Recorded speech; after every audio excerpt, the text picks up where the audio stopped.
The snow fell in gentle spirals outside the repair shop's frosted windows as Daniel hunched over his workbench, soldering circuits by the pale glow of his desk lamp. Christmas Eve meant nothing to most of the galaxy.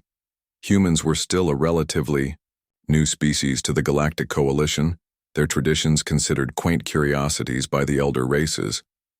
But for Daniel, tinkering with broken tech on this quiet night felt like the perfect way to spend the holiday.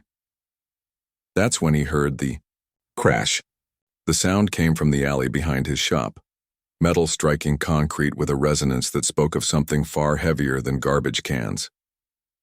Daniel set down his tools and peered through the back window. In the dim light cast by the street lamps, he could make out a figure slumped against the brick wall, steam rising from what appeared to be severely damaged cybernetic limbs. His breath fogged the glass as he pressed closer. The figure was humanoid but clearly augmented. Sleek titanium. Plating covered most of the torso, and one arm was entirely mechanical, sparking intermittently where damaged wiring was exposed. But it was the face that made him gasp. Despite the cybernetic implants around her left eye and temple, he could see she was young, probably not much older than his own 23 years. Daniel grabbed his coat and emergency repair kit, rushing into the bitter night air. Up close, he could see the extent of the damage. Her synthetic skin was torn in several places, revealing the sophisticated machinery beneath.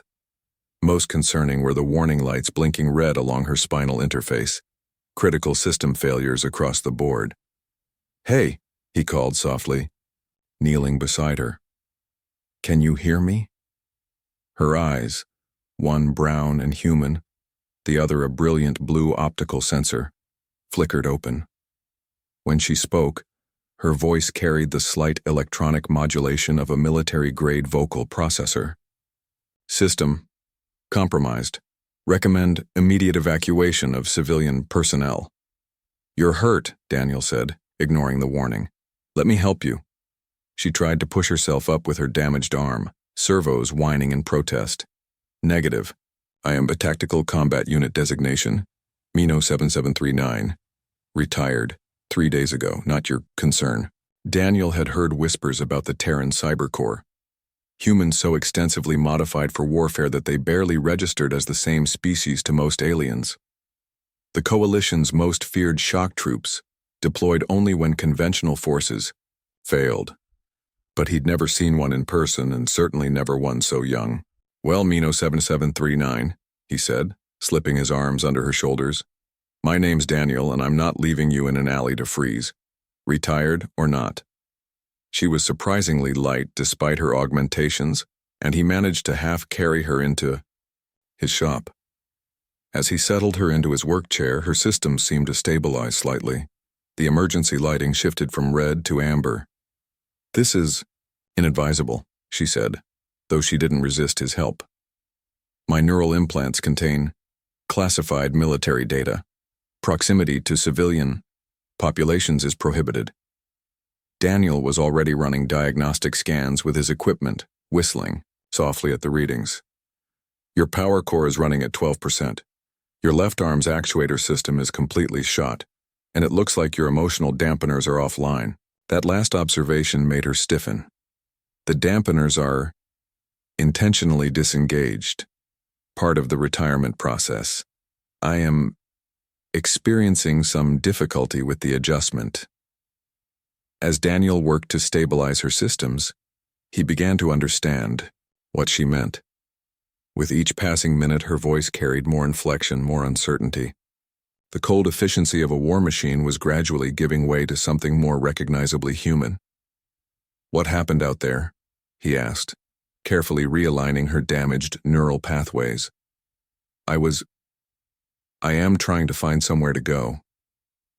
Her voice was quieter now, almost vulnerable.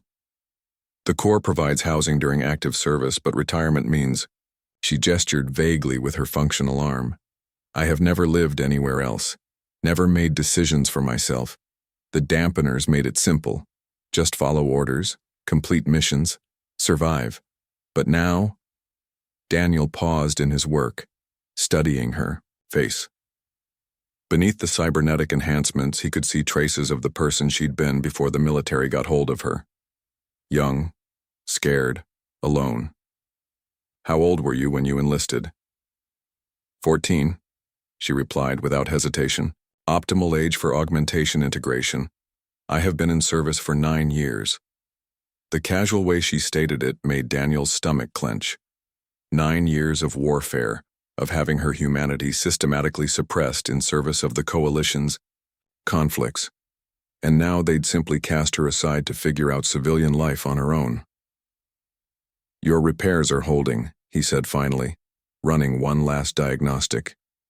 Power core is back up to 80%, and I've rerouted around the damaged actuators. But Mino, what are you going to do now?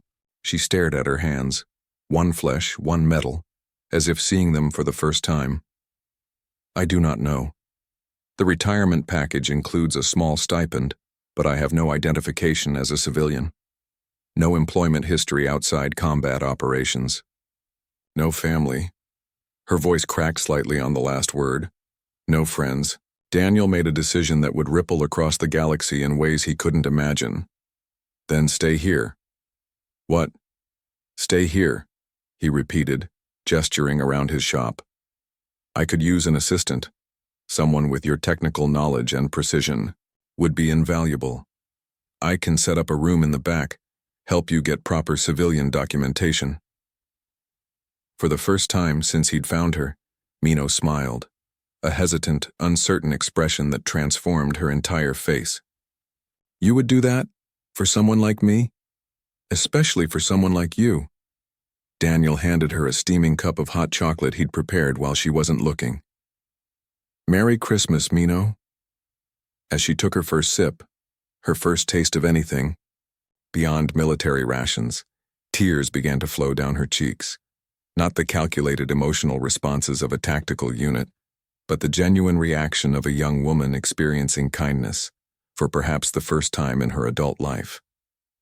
Word of what happened that Christmas Eve spread quickly through the human colonies and beyond. A simple repair shop owner who'd taken in a discarded war cyborg, treating her not as a weapon to be feared or a tool to be used, but as a person deserving of compassion. Within months, other retired cyber soldiers began making pilgrimages to Earth, seeking the same acceptance Mino had found. Daniel's small act of Christmas kindness had sparked a movement that would eventually lead to the Terran reintegration. Accords, comprehensive legislation protecting the rights of augmented veterans across the galaxy. But on that quiet Christmas Eve, none of that mattered. What mattered was two young people sharing hot chocolate and the radical idea that everyone, regardless of how much steel and circuitry they carried, deserved to come home for the holidays. The galaxy had never seen anything quite like human compassion before. It was, they would all agree, quite shocking indeed.